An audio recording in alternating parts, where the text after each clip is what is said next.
Hello friends, you are most welcome in this session. इस session में आप सभी का स्वागत है। आज हम लोग टेंस पढ़ेंगे। टेंस हमारे लिए काफ़ी इम्पोर्टेंस है क्योंकि टेंस जो हम यूज करते हैं तो स्पोकन इंग्लिश का सबसे मुख्य बेसिक जो है वो है टेंस। चाहे आप कितना हो एडवांस सेंटेंस सीख लीजिए, लेकिन सब चीज़ का रूट जो है वो टेंस ही है। टेंस के बिना हम आगे नहीं बढ़ सकते हैं, नहीं बोल सकते हैं। तो आज हम लोग टेंस का अध्ययन करेंगे। टेंस का अध्ययन में हम लोग बेसिक से लेकर एडवांस यूजेस तक हम आज अध्ययन करेंगे। अब एडवांस में क्या होगा? एडवांस में जैसे मैं आपको दो सेंटेंस एग्जाम्पल बताऊंगा। पहला सेंटेंस है मैं कल पटना जाऊंगा। तो ऐसे सेंटेंस का यदि आप इसका अंग्रेजी बनाते हैं तो होगा I will go to Patna tomorrow. लेकिन यह सेंटेंस गलत है। क्यों गलत है? तो टेंस के अनुसार तो आपने सही बनाया है, ये बिल्कुल सही है। जिस वाक्य में गा है गी है होगा उसमें हम शैल और विल का प्रयोग करते हैं और वर्ब का पहला रूप यूज करते हैं। लेकिन इस वाक्य में गा है गी है, लेकिन यह सेंटेंस जो है प्रेजेंट इंडेफिनिट या प्रेजेंट परफेक्ट में बनेगा। अब ऐसा क्यों हुआ? तो वाक्य पर ध्यान दीजिए। मैं कल पटना जाऊंगा। तो मान लिया जाए कि अभी शाम को 6 बज रहा है और मैं बोल रहा हूं कि कल मैं पटना जाऊंगा। इसका मतलब हुआ कि आपको मालूम है कि 12 बजे के बाद दिन बदल जाता है। तो दिन बदल जाता है तो अभी 6 बज रहा है तो 6 घंटा बाद 12 बज जाएगा। 12 बजे के बाद तो फिर दिन बदल जाता है। तो रूल यह है कि जब भविष्य में कोई नियरेस्ट टाइम दिया हुआ हो या नियरेस्ट टाइम का बोध होता हो या कोई प्रोग्राम बनता हो तो उस कंडीशन में वह वाक्य फ्यूचर में रहेगा, फिर भी हम प्रेजेंट इंडेफिनिट में बनाएंगे। तो इसका क्या हो जाएगा? मैं कल पटना जाऊंगा, इसका होगा आई गो टू पटना टुमारो। या आप इस वाक्य को प्रेजेंट इम्परफेक्ट में भी बना सकते हैं, I am going to Patna tomorrow. ये पहला वाक्य हो गया। दूसरा वाक्य है सूरज पूरब में उगेगा। ये भी सेंटेंस जो है फ्यूचर टेंस का लग रहा है। गा है गी है तो हम सिंपल है कि the sun will rise in the east बना इसका। चूंकि फ्यूचर का है तो हम शैल विल का हमने प्रयोग किया। शैल विल का प्रयोग करके हमने इस वाक्य को बनाया the sun will rise in the east. लेकिन ये भी सेंटेंस गलत है। तो इसका सही क्या होगा? तो टाइम एंड टेंस यानी टेंस का रूल ये कहता है कि जब कोई वाक्य यूनिवर्सल ट्रूथ सेंटेंस हो यानी त्रिकाल सत्य हो, उसे आप नहीं बदल सकते हैं। वैसे वाक्य को हम प्रेजेंट इंडेफिनिट में बनाएंगे, वो चाहे फ्यूचर का वाक्य क्यों नहीं हो। जैसे सूरज पूरब में उगेगा तो ये त्रिकाल सत्य है, दक्षिण में नहीं उगेगा तो ये यूनिवर्सल ट्रूथ सेंटेंस है। तो टाइम एंड टेंस में यही हुआ कि हम सिंपल गा है गी है ता है ती है रहा है रही है देखकर वाक्य को तो बनाते हैं।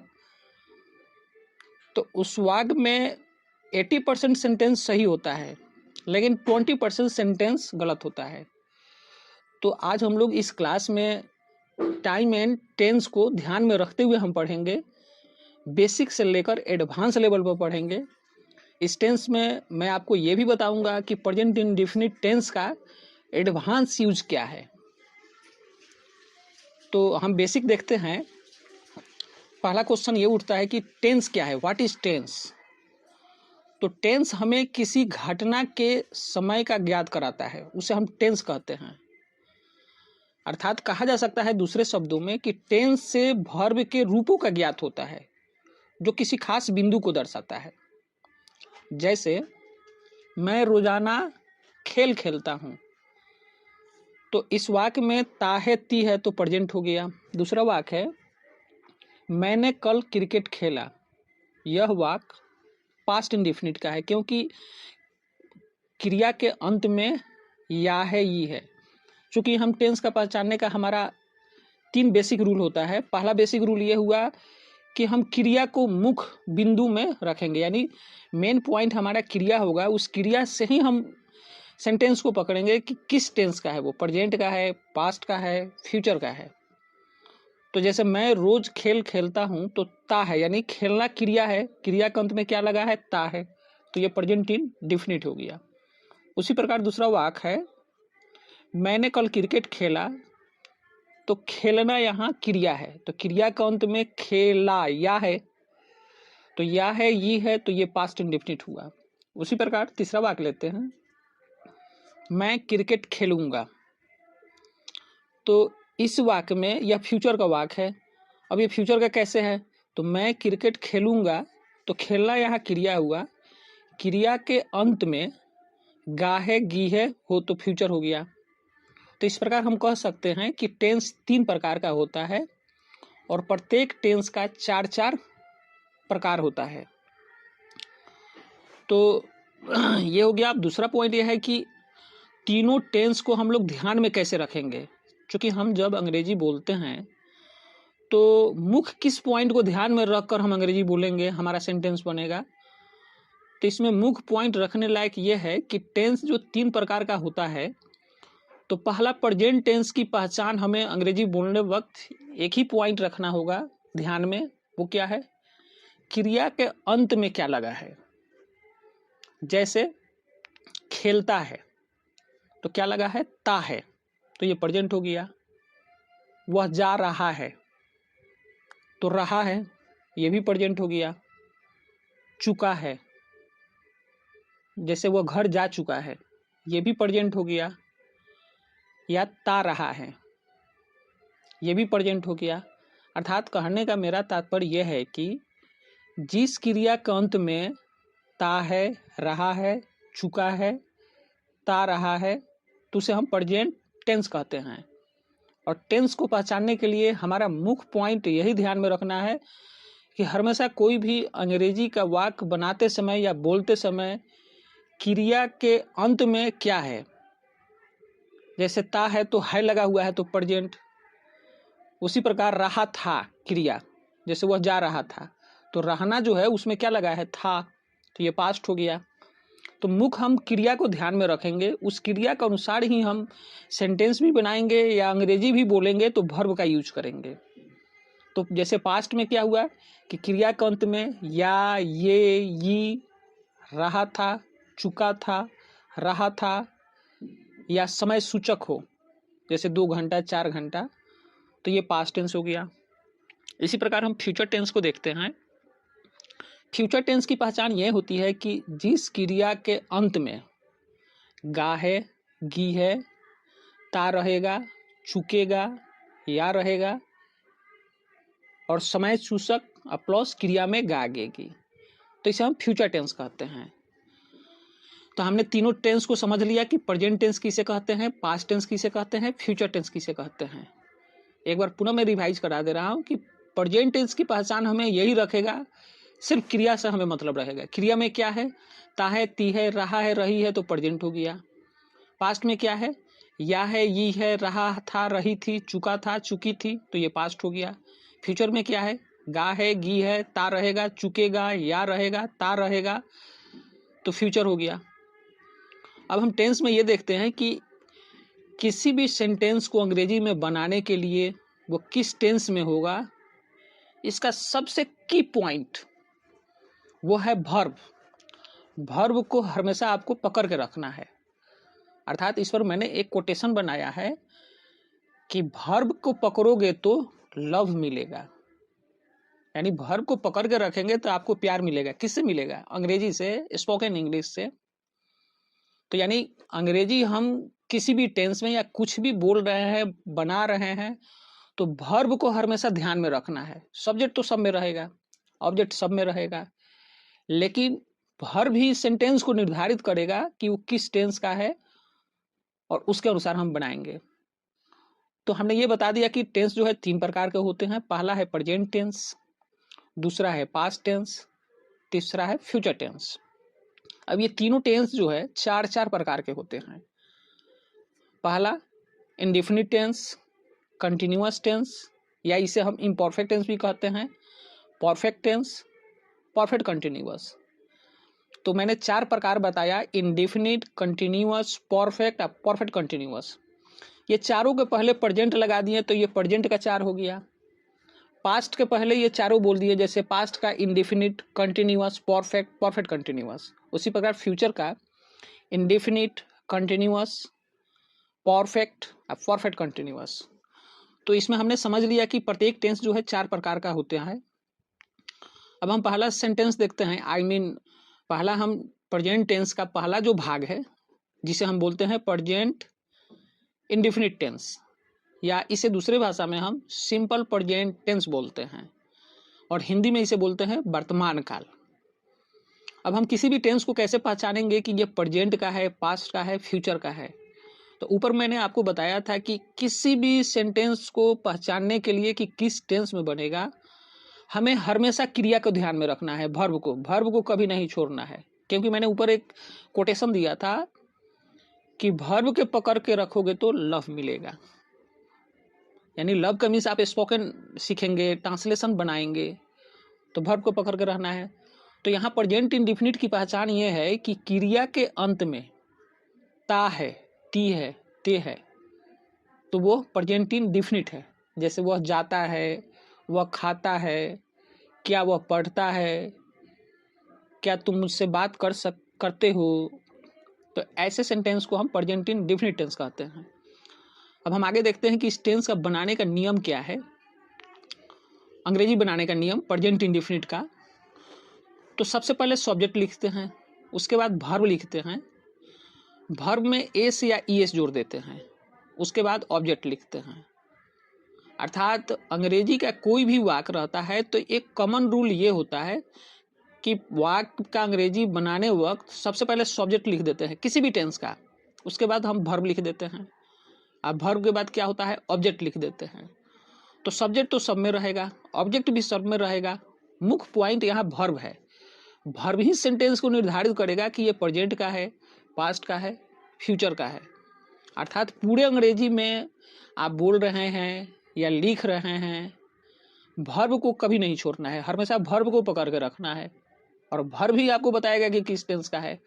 अर्थात प्रेजेंट इंडेफिनिट का नियम यही हुआ कि पहले सब्जेक्ट लिखेंगे, उसके बाद वर्ब लिखेंगे, उसके बाद एस आई एस लिखेंगे, उसके बाद ऑब्जेक्ट लिखेंगे।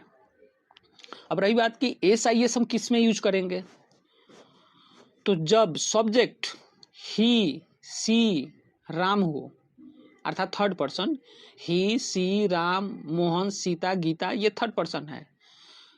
अर्थात सब्जेक्ट जब थर्ड पर्सन हो तो वर्ब में हम एस या ईएस लिखते हैं, और यदि सब्जेक्ट आई, यू, वी, दे हो तो हम वर्ब में एस या ईएस नहीं लगाते हैं। जैसे एग्जाम्पल के द्वारा हम समझते हैं, मैं स्कूल जाता हूँ, तो यहाँ मैं सब्जेक्ट हो गया, स्कूल ऑब्जेक्ट हो गया, और जाता हूँ, तो इसका क्या होगा, आई गो टू स्कूल। तब इस गो में एस या एस क्यों नहीं लगा, तो इसलिए नहीं लगा क्योंकि मैं पहले ही बता चुका हूँ कि जब सब्जेक्ट आई, यू, वी, दे हो तो वर्ब में एस या एस नहीं लगाते हैं। तो इसका अंग्रेजी क्या होगा, आई गो टू स्कूल। हाँ, प्रेजेंट में प्रेजेंट इंडेफिनिट टेंस में ये आपको ध्यान में रखना है कि यहाँ है, हूँ, इसका अंग्रेजी नहीं बनता है।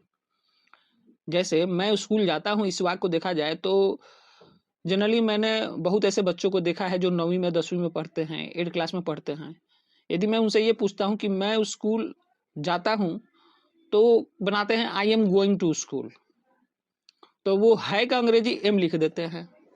तो ध्यान यहाँ रखना है कि प्रेजेंट इंडेफिनिट में है, हूँ, है का अंग्रेजी नहीं बनेगा। यानी इसमें सिर्फ हम सब्जेक्ट लिखेंगे और सब्जेक्ट के बाद वर्ब लिखेंगे, ई, जे, मार का प्रयोग हम नहीं करेंगे। तो क्या हुआ, मैं स्कूल जाता हूँ, आई गो टू स्कूल। उसी प्रकार अगला वाक्य देखते हैं, वह स्कूल जाता है, तो वह का यहाँ ही लिख दिया हमने, जाना का अंग्रेजी गो होता है, गो लिख दिया। तो गो के पहले मैंने बताया था कि जब सब्जेक्ट थर्ड पर्सन ही, सी, राम हो तो वर्ब में एस या ईएस लगेगा। तो यहाँ क्या होगा, ही गोज टू स्कूल। अब हाँ, यहाँ पर एक पॉइंट जरूर उठता है कि वर्ब में कहाँ एस लगेगा और कहाँ ईएस लगेगा, इसका भी कुछ रूल है, वो हम आगे देखेंगे। अभी हम ऐसे देख रहे हैं कि सेंटेंस कैसे बनता है। तो मैंने आपको बता दिया है कि जब थर्ड पर्सन हो सब्जेक्ट तो उसमें हम एस या ईएस लगाते हैं, और फर्स्ट पर्सन हो आई यू वी तो यहाँ पर हम क्या लगाएंगे, एस या ईएस नहीं लगाएंगे। तो अब हम देखते हैं वाक्य को आगे कि अंग्रेजी का कोई भी सेंटेंस जो होता है, कोई भी सेंटेंस, अब यहाँ मैं कॉमन अंग्रेजी की बात कर रहा हूँ कि किसी भी सेंटेंस का बनाने का नियम क्या है, क्योंकि इस टेंस का पढ़ाने का मेरा ये मकसद है कि यहीं पर आपको मैं बेसिक भी समझा देना चाह रहा हूँ। ये तो हो ही गया कि जैसे वो स्कूल जाता है, ही गोज टू स्कूल। अब कॉमन ट्रांसलेशन किसी भी सेंटेंस का बनाने का ये नियम है, या अंग्रेजी बोलने का कॉमन ये नियम है कि जैसे राम घर जाता है तो राम क्या हुआ, सब्जेक्ट हुआ, घर क्या हुआ, ऑब्जेक्ट हुआ, जाता है क्या है, वर्ब है। तो राम को मैंने एक माना, घर को दो माना, जाता हूँ को तीन माना, यानी 1 2 3। तो किसी भी अंग्रेजी के सेंटेंस का हिंदी का रूल यह है कि किसी भी वाक्य में 1 + 2 + 3 रहेगा। 1 यानी सब्जेक्ट रहेगा, 2 यानी ऑब्जेक्ट रहेगा, 3 यानी वर्ब रहेगा। हिंदी वाक्य की यह पहचान है। अंग्रेजी वाक्य की क्या पहचान है अंग्रेजी बनाने का? तो अंग्रेजी बनाने का ये नियम है कि जो मैंने ऊपर रूल आपको समझाया कि 1 2 3 हिंदी वाक्य की बनावट होती है, लेकिन जस्ट इसका अपोजिट होता है इंग्लिश बनावट, यानी इंग्लिश स्ट्रक्चर सेंटेंस का, किसी भी वाक्य का सेंटेंस का। सबसे पहले क्या होता है, उसमें सब्जेक्ट होता है। जैसे राम घर जाता है, इसका अंग्रेजी क्या हुआ, राम गोज होम। तो राम क्या हो गया, सब्जेक्ट हो गया, गोज क्या हुआ, वर्ब हो गया, होम क्या हुआ, ऑब्जेक्ट हुआ। तो हिंदी वाक्य का बनावट है 1 2 3 यानी 123, लेकिन अंग्रेजी वाक्य की क्या बनावट है 132, यानी 132 का ये कोड का मीन्स क्या हुआ, 132 यानी 1 = राम यानी सब्जेक्ट, 3 = वर्ब जाना खाना गो इट कम, और 2 = ऑब्जेक्ट। तो मेरा कहने का ये मतलब है कि किसी भी हिंदी वाक्य की बनावट होती है, पहले सब्जेक्ट रहेगा, उसके बाद ऑब्जेक्ट रहेगा, उसके बाद वर्ब रहेगा। अंग्रेजी वाक्य की बनावट ये होती है कि सबसे पहले सब्जेक्ट रहेगा, उसके बाद वर्ब रहेगा, उसके बाद ऑब्जेक्ट रहेगा। तो अब हम ऊपर हमने देख लिया कि अफर्मेटिव सेंटेंस हम कैसे बनाते हैं, जैसे राम गोज टू स्कूल। तो अफर्मेटिव सेंटेंस बनाने का यहाँ पर हम दोबारा रिपीट आपको करा देना चाह रहा हूँ कि अंग्रेजी बनाने का यही नियम है। अफर्मेटिव सेंटेंस, अफर्मेटिव का मतलब क्या होता है, सकारात्मक वाक्य। सकारात्मक का जैसे मैं जाता हूँ, वह आता है, ऐसे वाक्य। तो ऐसे वाक्य यानी अफर्मेटिव सेंटेंस का बनाने का ये नियम है कि सबसे पहले सब्जेक्ट लिखेंगे, उसके बाद वर्ब लिखेंगे, उसके बाद एस या एस लिखेंगे, उसके बाद ऑब्जेक्ट लिखेंगे। इसी बेस पर हम प्रेजेंट इंडेफिनिट को बनाएंगे। कुछ उदाहरण के द्वारा हम समझते हैं। जैसे वह स्कूल जाता है, ही गोज टू स्कूल। मैं स्कूल जाता हूँ, आई गो टू स्कूल।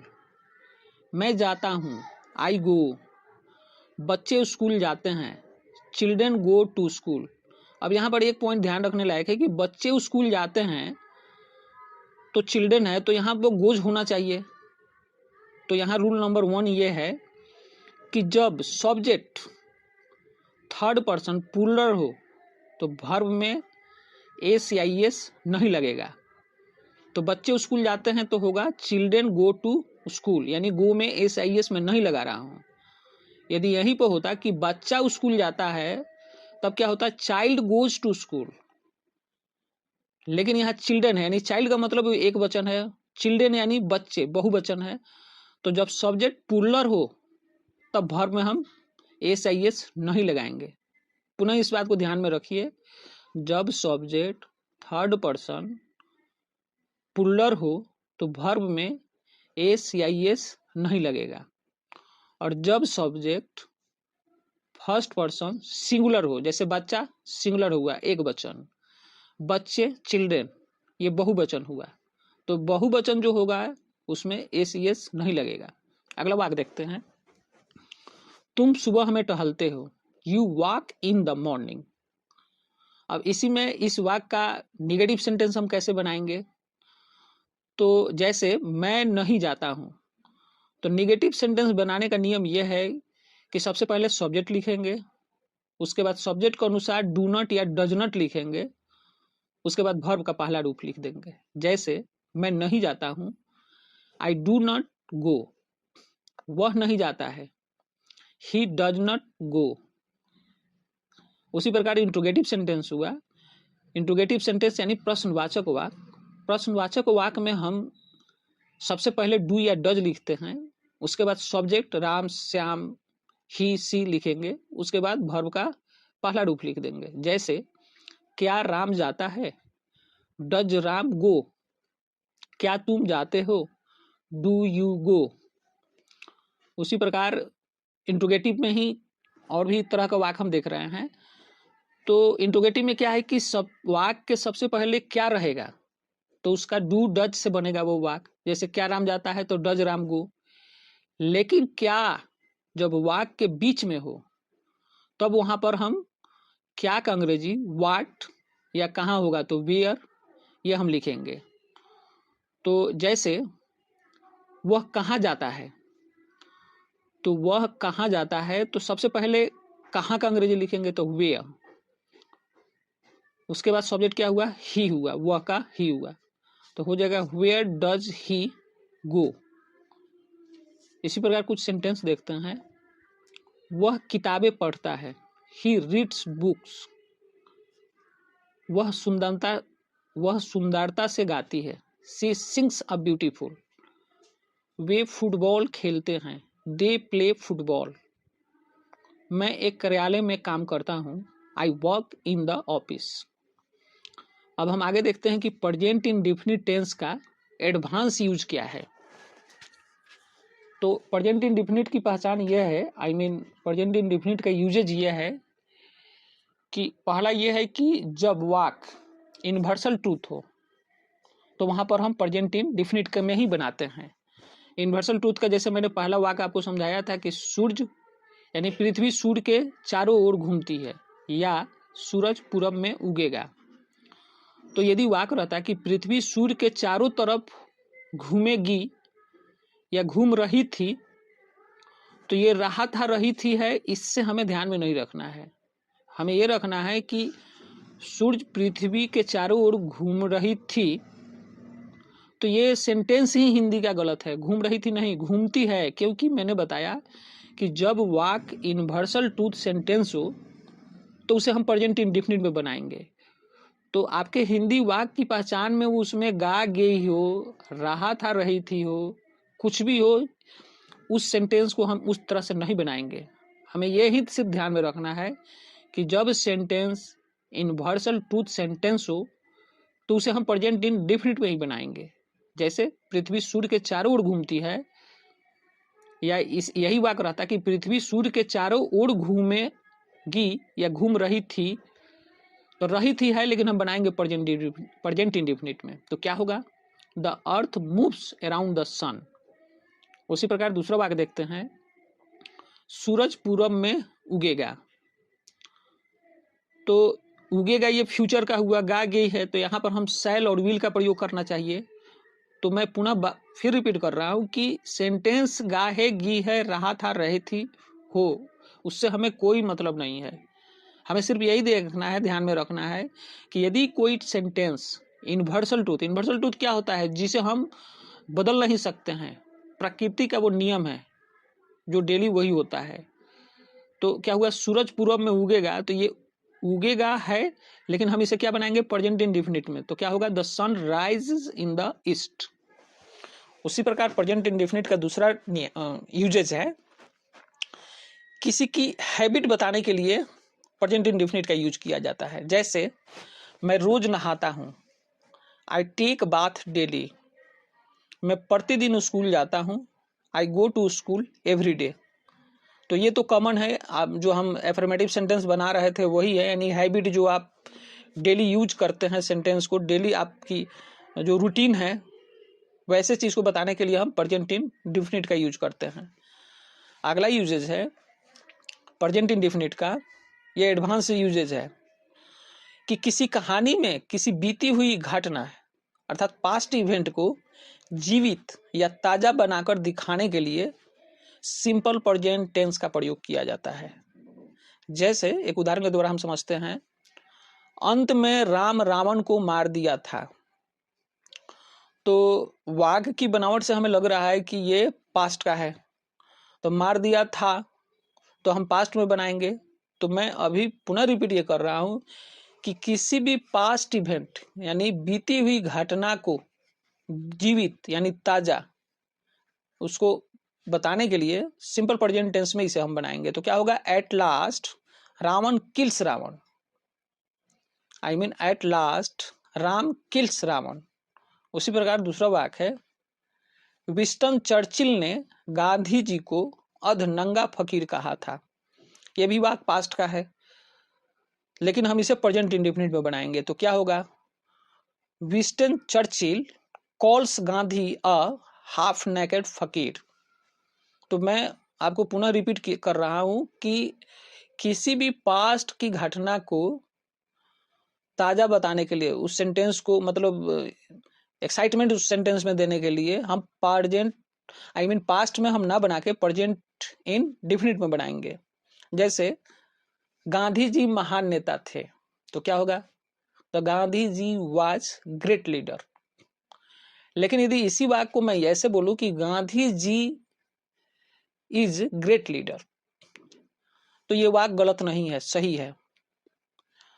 तो हो गया कि किसी भी पास्ट इवेंट की घटना को बताने के लिए हम सिंपल प्रेजेंट टेंस का यूज करते हैं। उसी प्रकार अगला है, भविष्य में होने वाली किसी भी घटना को जो किसी योजना या व्यवस्था का भाग हो, उससे भी हम प्रेजेंट इंडेफिनिट में बनाते हैं। जैसे मेरा परीक्षा सोमवार को शुरू होगा, तो ये भी सेंटेंस जो है गा है गी है। तो ऐसे वाक्य को गा है गी है तो हम फ्यूचर में नहीं बनाएंगे, इसको हम जब बनाएंगे तो प्रेजेंट में ही बनाएंगे, क्योंकि ये आप सिंपल टेंस में ता है तो प्रेजेंट हो गया, रहा है रही है या रहा था रही थी तो पास्ट हो गया, गा है गी है तो फ्यूचर हो गया। अब उस बात को यहाँ पर ध्यान नहीं रखना है, आपको ये मुख्य इसका एडवांस रूल याद रखना है कि किसी भी फ्यूचर की घटना को हम बताने के लिए या कोई योजना हो उसे बताने के लिए हम प्रेजेंट इन डेफिनिट का प्रयोग करते हैं। तो क्या होगा, मेरा परीक्षा सोमवार को शुरू होगा, तो my examination begins on Monday. आप ऐसे नहीं बनाएंगे कि my exam will start on Monday. उसी प्रकार दूसरा वाक्य देखते हैं, मैं कल पटना जाऊंगा, आई गो टू पटना टुमारो। अर्थात मैंने शुरू में ही एक ये वाक्य को बोला था कि मैं कल पटना जाऊंगा, तो ये एक तरह का प्रोग्राम भी है। और दूसरा पॉइंट ये है कि ये नियरेस्ट फ्यूचर है। नियरेस्ट फ्यूचर का मतलब हुआ कि अभी 6 बज रहा है, तो 12 बजे के बाद रात दिन बदल जाती है, तो 6 घंटा बाद डे बदल जाएगा। यानी ये नियरेस्ट फ्यूचर मतलब मात्र 6 घंटा ही टाइम बचा हुआ है, उसके बाद तो मैं जा ही रहा हूँ। तो जहाँ नियरेस्ट फ्यूचर हो वैसे वाक्य को हम प्रेजेंट इंडेफिनिट में ही बनाएंगे। तो क्या हो जाएगा, मैं कल पटना जाऊंगा, आई गो टू पटना टुमारो। अब इसी प्रकार बहुत सारे ऐसे वाक्य हैं जो हम थोड़ा प्रैक्टिस करते हैं कि प्रेजेंट इंडेफिनिट के कितने सारे वाक्य हैं, इसे कैसे हम प्रयोग में लाएंगे और बोलेंगे। तो पहला वाक्य है, वह मांस नहीं खाती है, शी डजंट ईट मीट। वह स्पेनिश नहीं बोलता है, he doesn't speak Spanish. Way football नहीं खेलते हैं, दे डोंट प्ले फुटबॉल। अब यहाँ पर डू लगा है, तो मैंने पहले ही ऊपर बताया था कि जब सब्जेक्ट थर्ड पर्सन ही सी राम सीता गीता हो तो डज लगेगा, और आई यू दे हो तो डू लगेगा। तो क्या है, वे फुटबॉल नहीं खेलते हैं, तो वे का दे हो गया, तो दे जो है यहाँ थर्ड पर्सन तो है नहीं, तो डू लगेगा, तो इसका हो जाएगा they do not play football. उसी प्रकार अगला वाक्य है, हम सुबह टीवी नहीं देखते, we don't watch TV in the morning. उस मरुस्थल में बारिश नहीं होती, it doesn't rain in the desert. अगला वाक्य है, क्या वह सब्जियां खाती है, डज सी इट्स वेजिटेबल्स। तो यहां पर देखिए, क्या वह सब्जियां खाती है, तो मैंने ऊपर बताया था कि क्या जो है शुरू में रहेगा उसका अंग्रेजी डू या डज होगा। अच्छा, डू डज कहाँ होगा? तो जब सब्जेक्ट थर्ड पर्सन हो, ही, सी, राम, सीता, गीता, तो वहां हम डज लिखेंगे क्या का अंग्रेजी। और यदि सब्जेक्ट आई, यू, दे हो तो डू लिखेंगे। तो क्या वह सब्जियां खाती है? तो क्या होगा? Does she Yeats vegetables. उसी प्रकार क्या वह फ्रेंच बोलता है? Does he speak French. अगला वाक्य है, क्या वे क्रिकेट खेलते हैं? Do they play cricket. तो मुझे आशा है कि आप लोग समझ गए होंगे कि how to use tense in spoken English. फिर हम अगले क्लास में मिलते हैं। Thank you, bye bye.